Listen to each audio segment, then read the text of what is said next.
Hello, my name is Gennady Staskevich, and I will be presenting this project, Improving Routing Scalability of the Software-Defined Network. This is a class project for CS654. This project involves both Gennady Staskevich and Edward Virenich, both computer science students.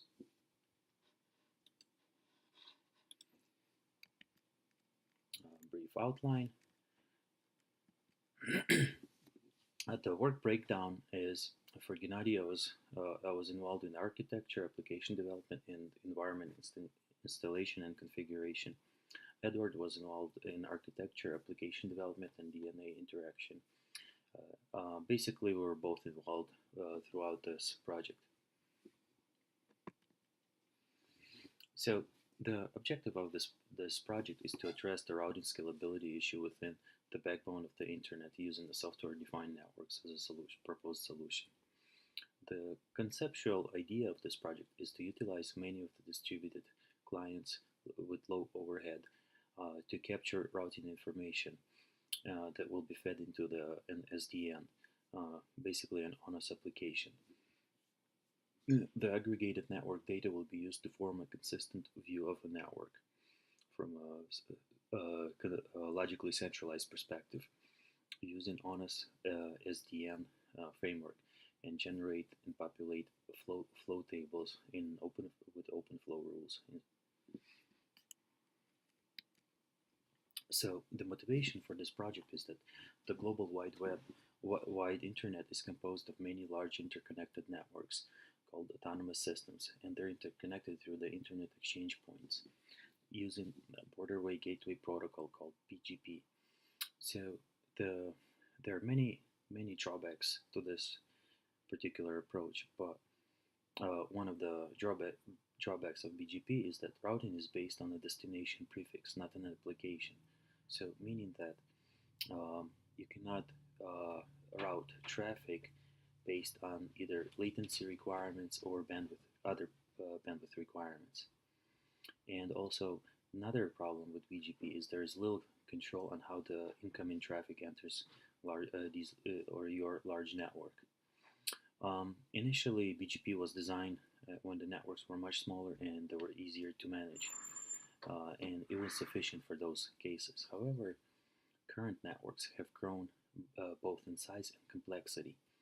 The backbone internet routing has become basically unreliable, inflexible, very difficult to manage. A simple mistake can easily bring down most of the network, and we've seen that in previous examples in real life situations. So the typical solutions typically require proprietary specialized hardware that is very expensive, and it's replaced on 7 to 10 year cycles. Require specialized software and highly trained specialized individuals.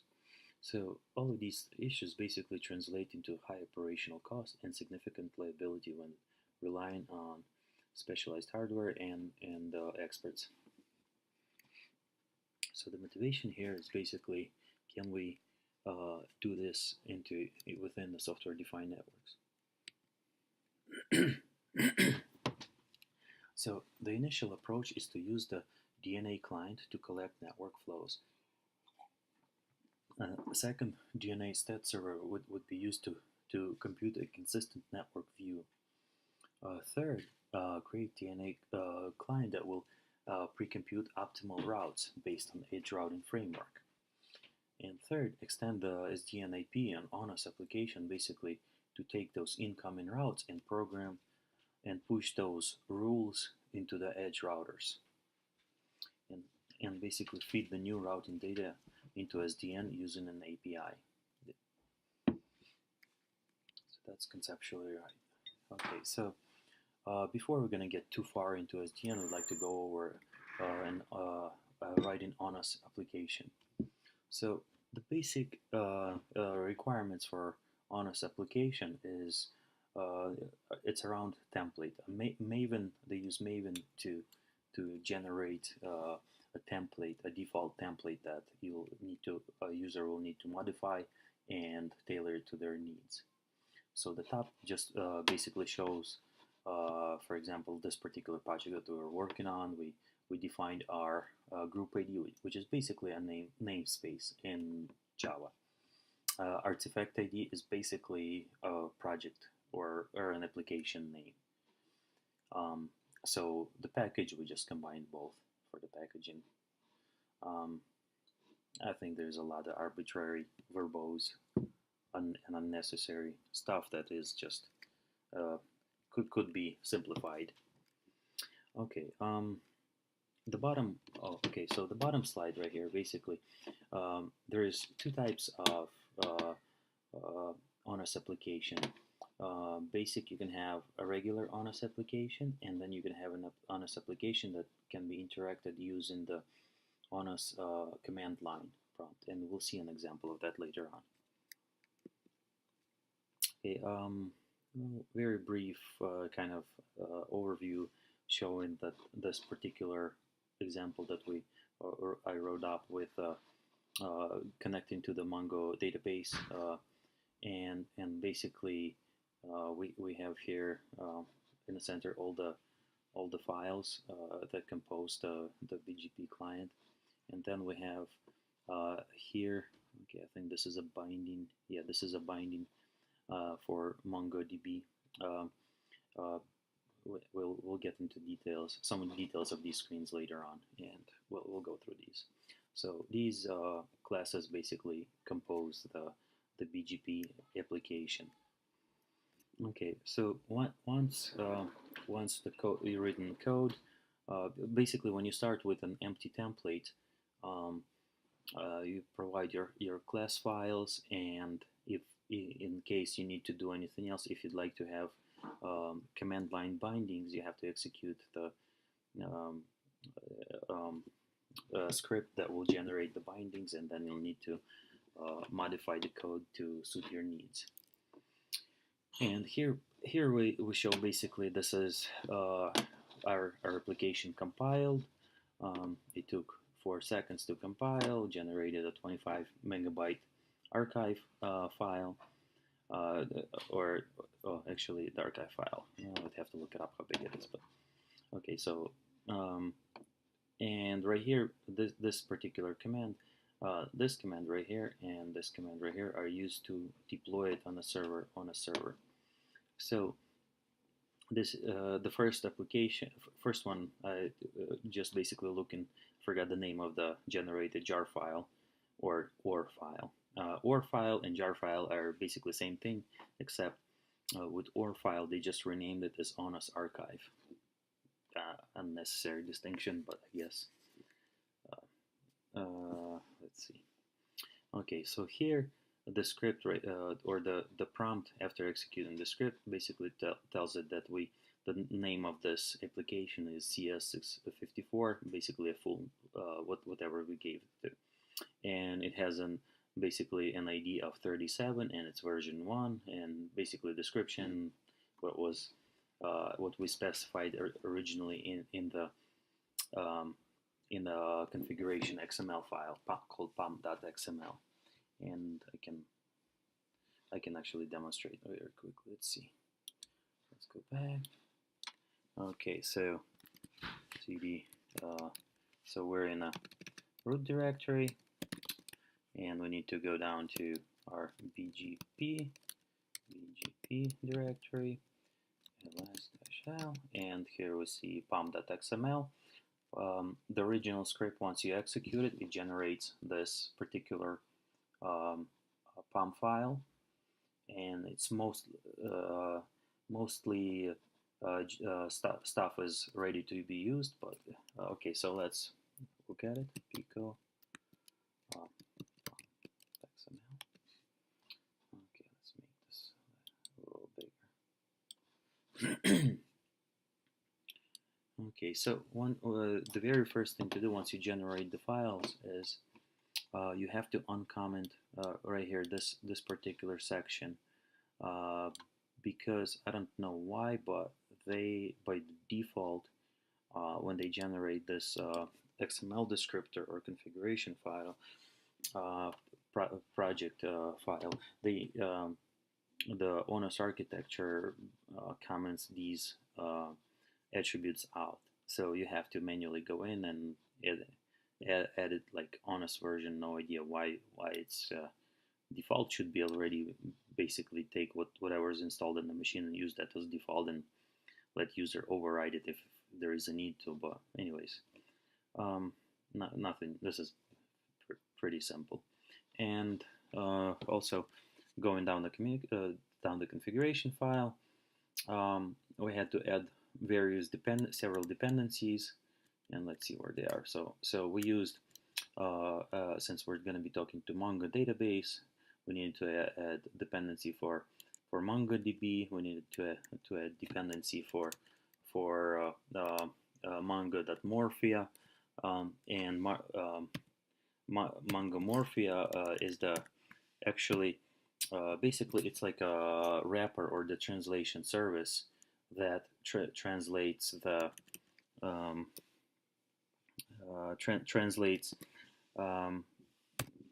save this. Mongo database is a document-oriented type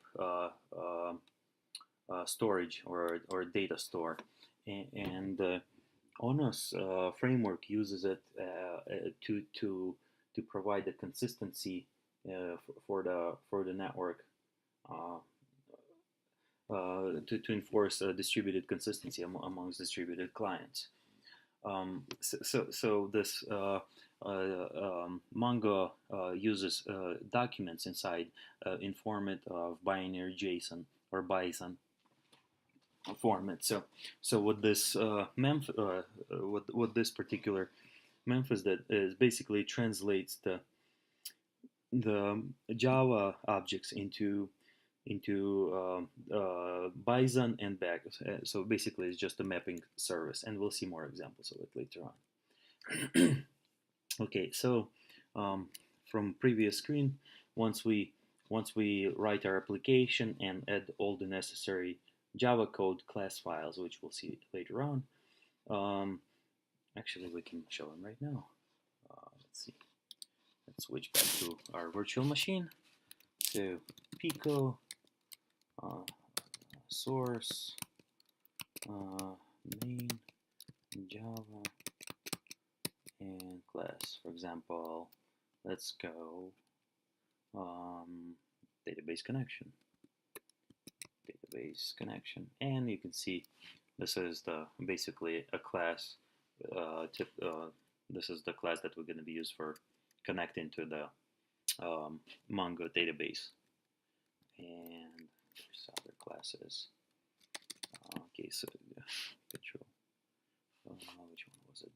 Device. Device. Okay, and this is another one of those binder classes that's used by Morphia to basically translate documents in a JSON format, string into Java objects. And this is one of the two classes. Currently, we implemented just two of those classes. And the second one is captured device. Oh. And there's basically this is the class, and it has a bunch of attributes. Basically, this ID attribute telling that it's this is going to be the key part of the document. The document can be a unique key basically in a document, and so a bunch of getters and setters. And let's see. Okay, so let's build it. And to build it, the command is maven clean install, or just MCI for short. And this basically is going to look for any changes. If there's any changes, it will try to pull up any additional dependencies. Okay, and this one was already built before, so it takes a shortcut, I guess, already precompiled stuff. So and just to see it, let's make a change to. Okay, let's open this up. Pico, where's our pom.xml, and let's change it. Window class project, and let's just put, I don't know, something, I don't know, time, what is it, what time is it right now? Or let's just put an exclamation, a couple exclamation points or something, just so we know that this is indeed. Let's just say hi, or just let's change this message to this. This is CS654 class project. Okay, let's do this, and yes, let's compile npm clean install, and this is going to build the jar file or the OR file, and we're going to deploy it in a second. So let's go back to the presentation. We've seen this. Let's see. This thing. Right here. Okay. So here we see is the ONOS command line prompt, and basically this command line prompt allows us to execute or run various ONOS applications, and let's run this in real time to see what it does. So let's go back. Okay, so let me just start ONOS client. Okay, so this is a second window, and our window's a little bit small. Let's put it to this. Let's move this one to the side because this one's going to be more important. Okay, so let's list all the so if we want to see, this is the command line, ONOS command line client, and the command line bindings. Basically, this is for this document. So we can just say hello, goodbye. Like when we created app, we could generate those templates and basically fill in additional code, and we can control it from here basically. So let us this is built-in application apps, and if we run just apps, it's going to list us a whole, basically all applications that are currently installed on this particular instance. And let's do apps-s, and basically saying show me a list of all the available applications, but in an abbreviated format, because most of these it's just too verbose and difficult to read. And as you can see, this is basically provided us a list of all the applications currently available on this ONOS instance. Here we see some of the applications, and these are application IDs like 3, 4, 5, and so on, 31. These little star indices indicate that this particular application, number 5, drivers, it's already active. This application number 10 is active. This one's number 30. Number 10 is just intent-based forwarding. Number 30 is the OpenFlow drivers. Okay. So we clearly see our application is not listed here. So let's deploy it.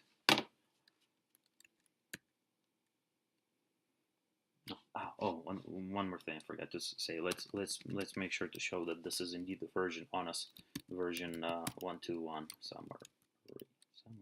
Yeah. Okay.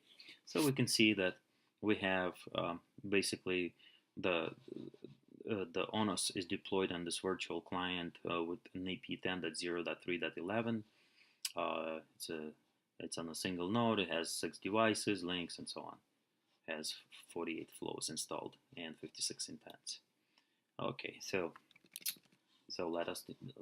let's deploy this application. And okay, so this command right here,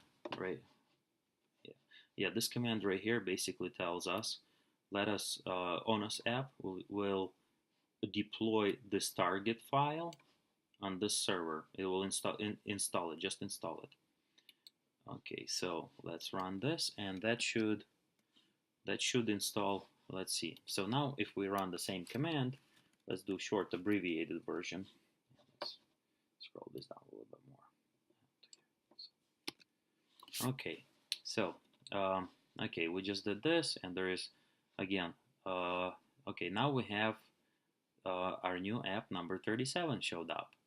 The reason why it's 37 because this is my 3rd time or 4th time recording this message, and or this example, and the first couple times the audio didn't work, so I had to use a different microphone. So, but anyways, this number gets incremented every time you deploy or redeploy new app. So it's a unique number. This is, yep, remember we added this particular message, and just to show that it is indeed enough in CAN, so we can let's remove this, and we see this application that we just installed is not active. So let's first remove this thing. Okay, so the app uninstall. See, okay, and if we list, this should be gone. Yep, 33. There's that app is gone. Okay, so let's make a change. Pico Maven, and let's again let's just go back to the original one. It's fine. Plus BGP routing. Okay. Now we could X. Good enough. So, yep. Save. And now we need to rebuild it. We could use just MCI. It would do the same thing. Basically a shortcut. MCI does the same thing basically. Just rerun it. Just a shorthand. Okay, so this time, instead of just deploying it like we did last time, we're going to deploy it and activate it at the same time. And to do that, basically the only thing you have to do is modify the install parameter. Just add in exclamation point. Okay, so that should have installed it. So now if we go here, clear, and if we run this, we should see, yep, so here's our new app, number 37. Yep, and it's already activated. And we can, and just if you'd like to see just the active apps, all you do is add a parameter or an attribute -a for active. And again, we see 5, 10, 30, 37 as the active ones. Okay, so let us go back to the presentation mode. Okay, so okay, basically the screen shows I forgot to turn login, but anyways, so this is basically kind of showing our core files, Java files. I already showed them earlier. Basically this is the mininet. Basically emulating the virtual network with BGP routers. This is basically the compilation and deployment screen showing, and here we're seeing the apps being activated. Yes, yeah, or installed. Okay, so results, progress. We installed, here we show that we installed ONOS Cardinal version 1.2.1. Actually, this is a mistake here, so it should be 1. Ran the tutorials and sample applications. Just word of caution, if by default following their tutorial or the setup for version 1.2, which Cardinal release, it will not compile. There is a problem with one of the JUnits and that needs to be modified. Okay. Also install DNA server and client alongside the SDNIP virtual min. So we took the SDNIP ISO or the demonstration project that was available on ONOS web page, and we modified that. Also modified this image to enable connectivity between VM and host for bidirectional communications, because it was much easier for me to just stay at my Mac desktop and working from there than just going switching back and forth into the VM using okay. So generated on a routing application using the Cardinal release. I guess I think we're gonna cover a little more about it. So deployed it on the ONOS environment, and which modified the SDNAP as based on their tutorial. Um, we'll show um, we'll, okay.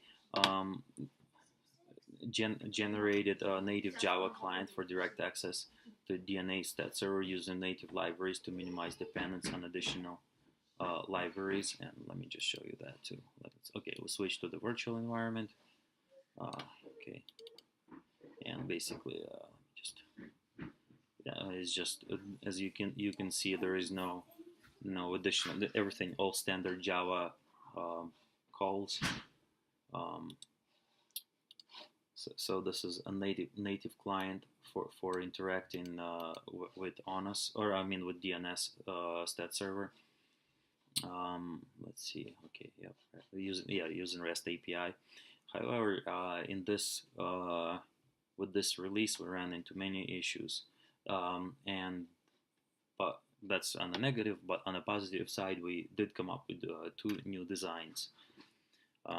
So before we're gonna get into the new designs, let me just go over the SDNAP schema, or at least the ONOS application to give a brief overview of this application.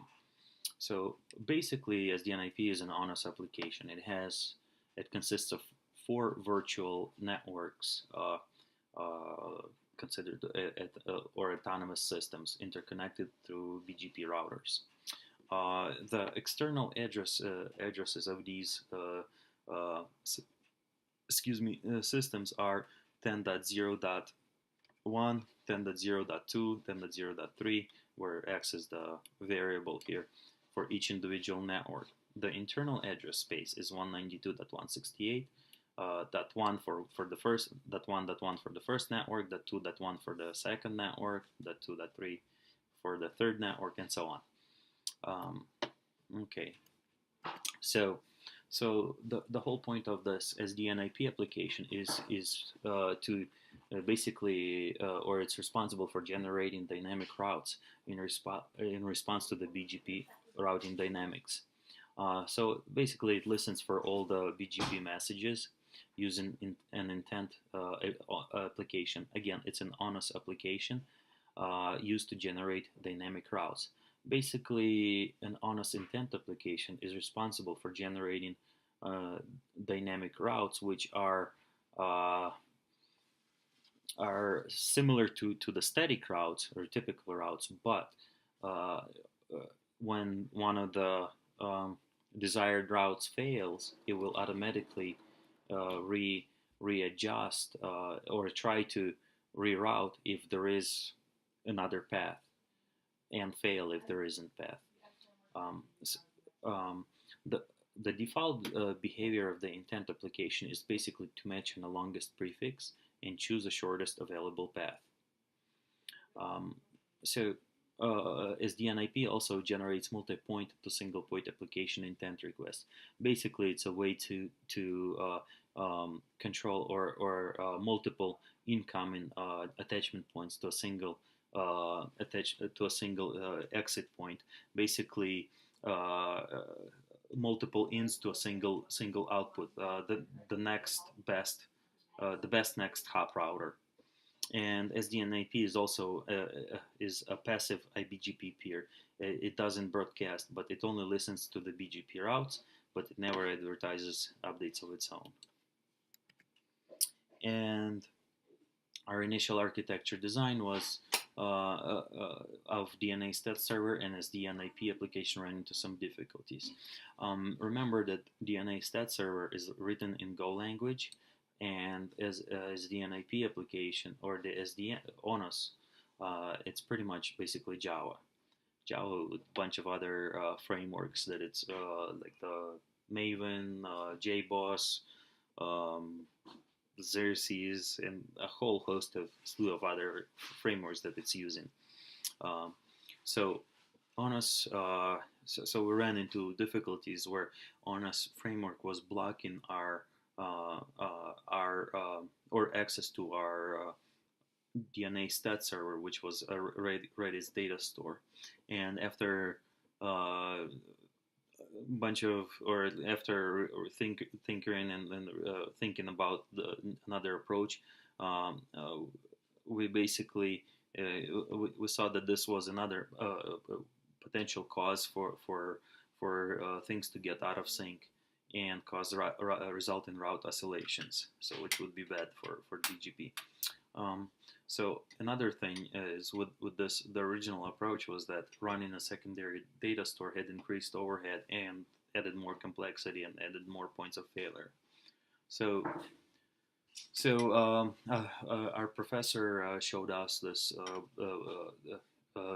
Google group or a blog that was really an honest forum that was very helpful. But many of the helpful suggestions recommended that upgrade to the newest release because there were many issues with the previous releases, and the way that ONOS works is it keeps upgrading. There is It pulls dynamically a lot of these libraries. So the best thing, a lot of the issues are result from legacy code. So that was. Okay. So here's more limitations for the SDN IP application. So, and this is based right from their architecture or the wiki post.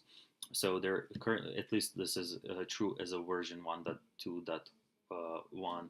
So SDN IP only supports reading static configurations defined at startup, meaning that when you define your routers and peering sessions, you cannot once you start the mininet, you cannot add new routers, you cannot remove routers.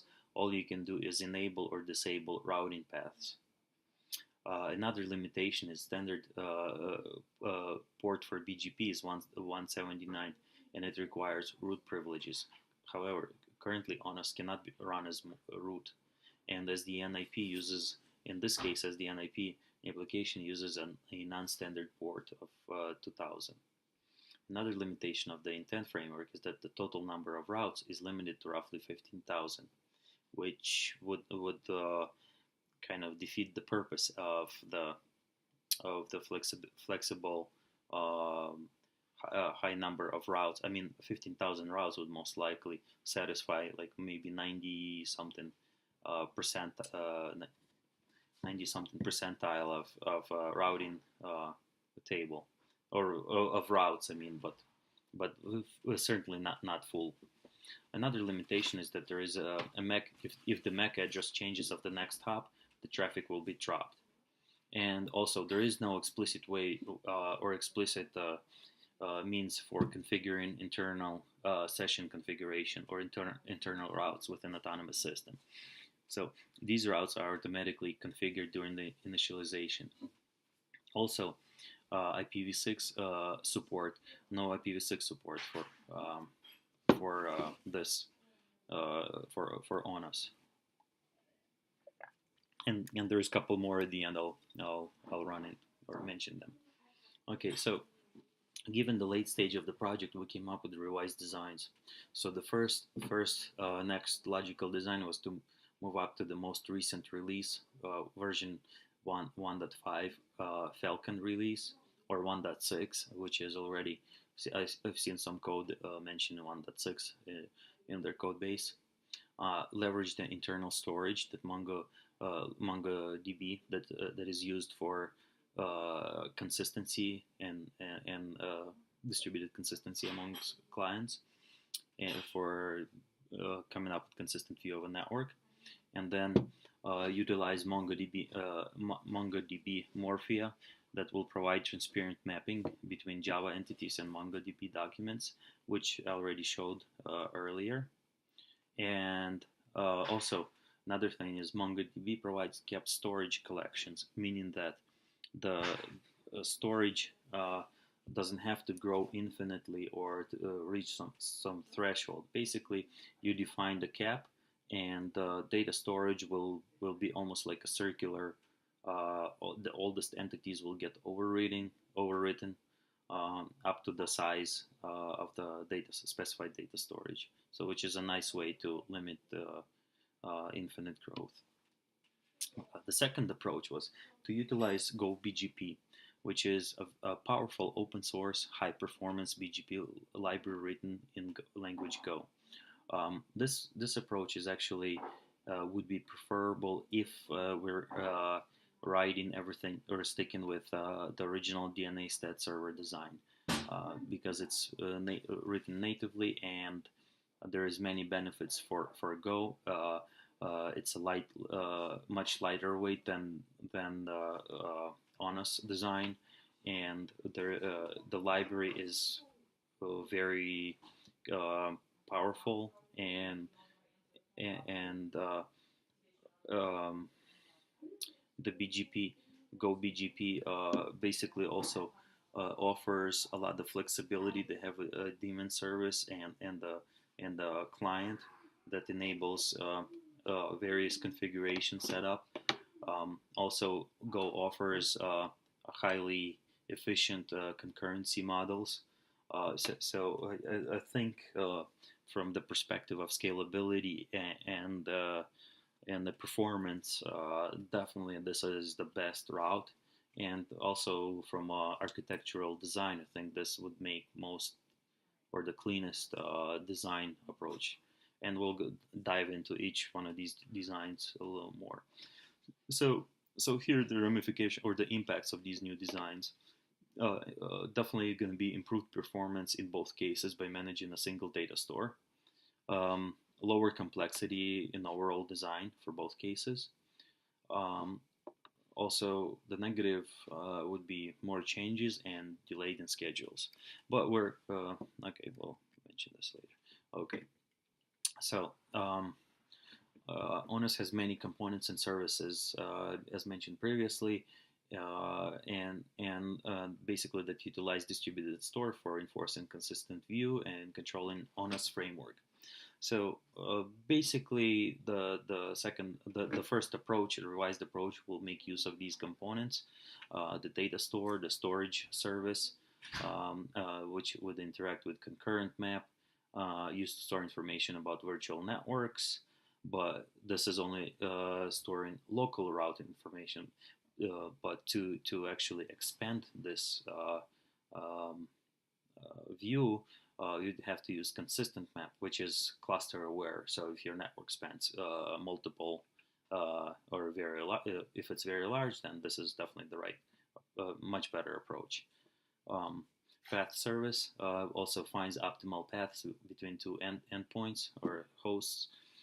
Flow route subsystem basically manages inventory of the match action flow rules installed in infrastructure devices. Basically, those are your going to be flow tables for us. So these services would be definitely used and in a revised design, and would basically result in an application that is uh, the dynamic routing or SDN based routing BGP um, optimized network. So how do we get access to this MongoDB or this database? And I kind of walked through some of these things and already showed in actual code that I had written. Basically, this particular scenario was adopted from this um, source. It's an online example, but it had a lot of missing code, so I had to create or fill in. It was a good starting point, and to learn in ONOS. So first you have to do is to create just a generic ONOS application. Then you have to go in and modify the pom.xml configuration file. Then you have to run this particular script, basically ONOS app create command line interface CLI. This is for adding command line bindings, which I think I showed. Yeah, I did show that. And then you have to uncomment the name and version elements in POM.xml. Yep, already showed that. And add dependency references. Basically, these are dependency references. So to create a data store, yeah, I already showed this, creating data store connection class for MongoDB. the mapping models for Morphia, for mapping between Bison and Java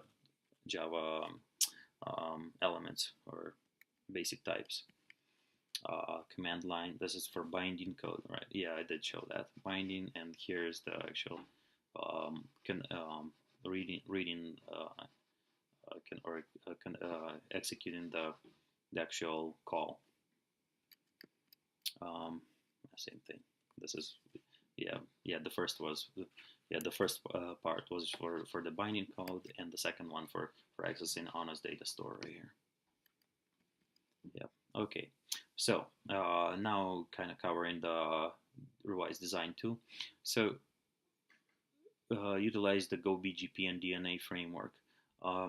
So as previously mentioned, GoBGP offers native integration, or will allow native integration with our DNA stat server. Also, GoBGP has both routing daemon and client, and offers a highly flexible design that can be used to implement software-defined networking control plane.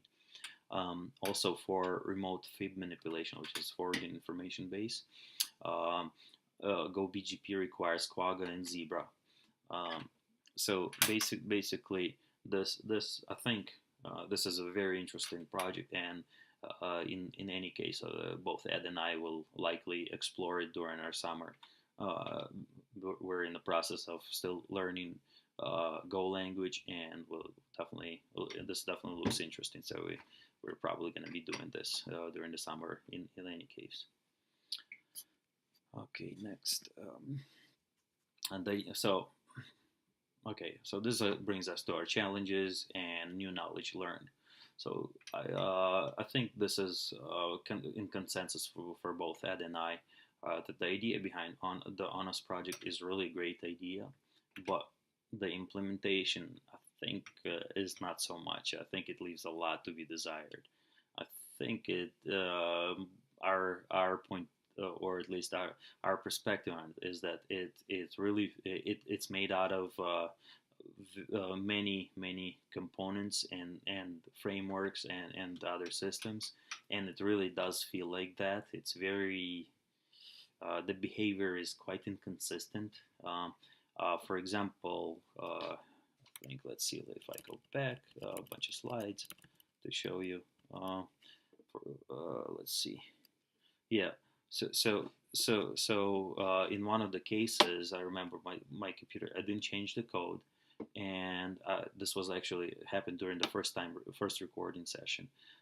When I was issuing this command to install the newly built OR project, BGP project, on a server, and if you specified also to active or activate the application, basically it said network not found. It was really weird behavior, and I rebooted the system, the virtual machine, and same behavior. And then during the second presentation, second run, I tried, and it started magically working.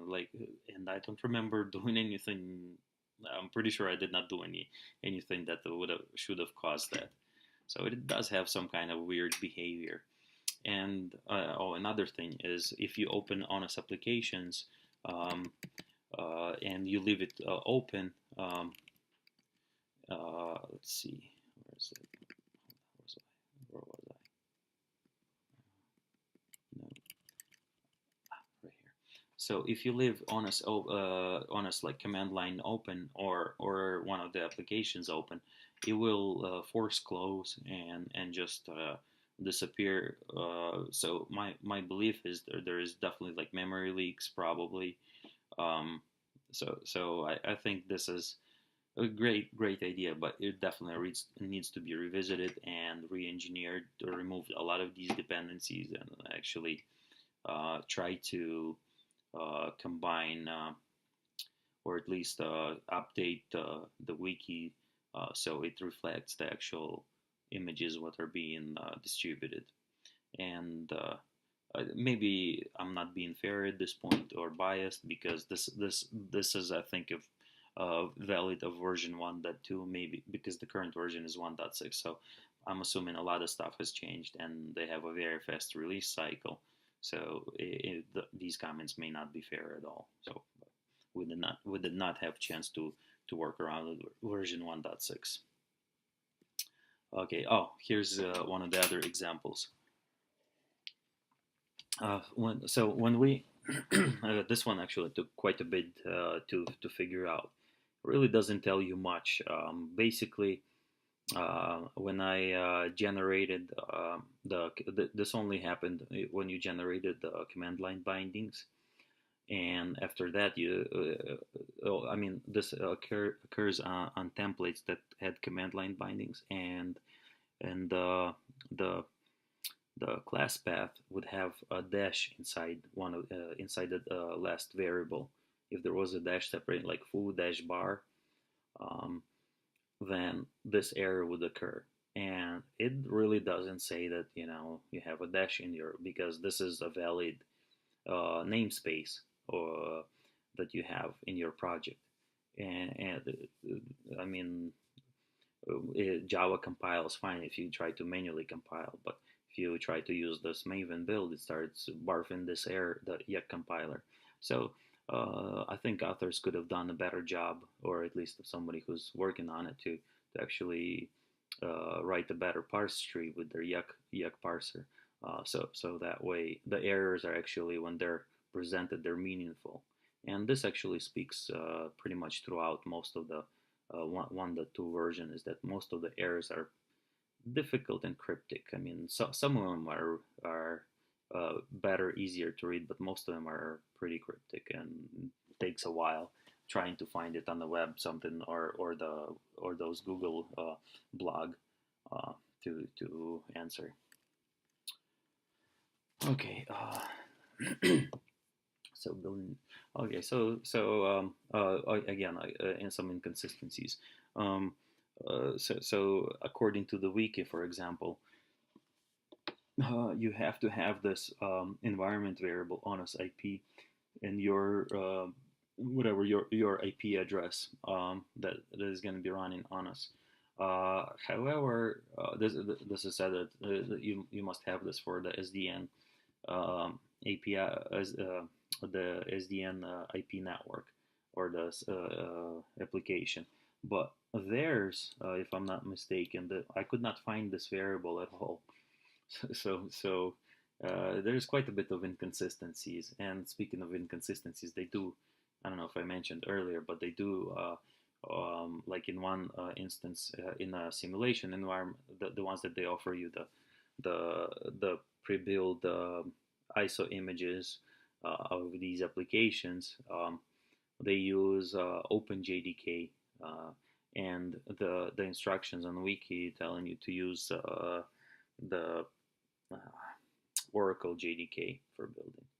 Okay, and but on the positive side, ONOS the development machine, basically they provide a lot of shortcuts, which is kind of nice, and I think they could have cleaned up and just standardized on these things a little more. And, um, it feels like this platform is way too verbose. That there's way too much unnecessary and almost copy paste type of information flowed into the system.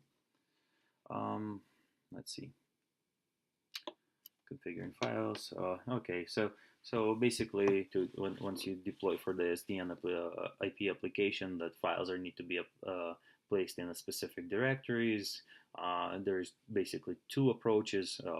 How you can have it through the manual configuration, or you can use cell files. Basically, cell files kind of define all the tools, the packages, or whatever your environment, and all the nodes in your environment or your network, simulated network. And also, for this, you need to, for example, here the configuration files. For this SDN IP example, you have your addresses, basically your IP address and MAC addresses for the devices, and the SDN IP.json, basically your peering sessions, how your network is configured, and so on. Okay, let's see. Here there is also, yeah, and okay, I made a mistake here. There's only one Etsy here. Um, when you're running this example, they said you need to, at least in their wiki blog, they said you must have this file or ONOS routing session and have this as a value inside this file. But I don't believe I saw this in their actual ISOs that they release. Okay, some of the other things. Sometimes when generated applications get so out of whack with so many changes, and becomes hard to figure out what's causing the errors. The easiest thing is probably a lot of times just to start fresh. So make a copy of the actual Java classes that made configurations to, and just wipe out that directory from your root directory. This will remove files. And when you do that, you also have to go into the M2 repository, which is, I should have added a tilde here, into your user directory, .m2 repository, and remove those elements from this repository.xml file. Let's see, there was another comment I wanted to point out. Oh, yes. I believe in one of their wiki examples, they said that when you generate your templates, you had to be in ONOS root directory, if I'm not mistaken. However, when you try that, you get errors. It'll never compile. Even the template will not compile. Just fixing it with the configuration file. But if you run it from your user directory, it compiles fine. And things like that really add a lot to frustration and confusion. But again, this might be only with because this is an older version of ONOS or an outdated one, and much has changed. So if you do have any questions, please feel free to email either Ed or myself, in our email address staskij@clarkson.edu and virenii@clarkson.edu. And thank you for your time.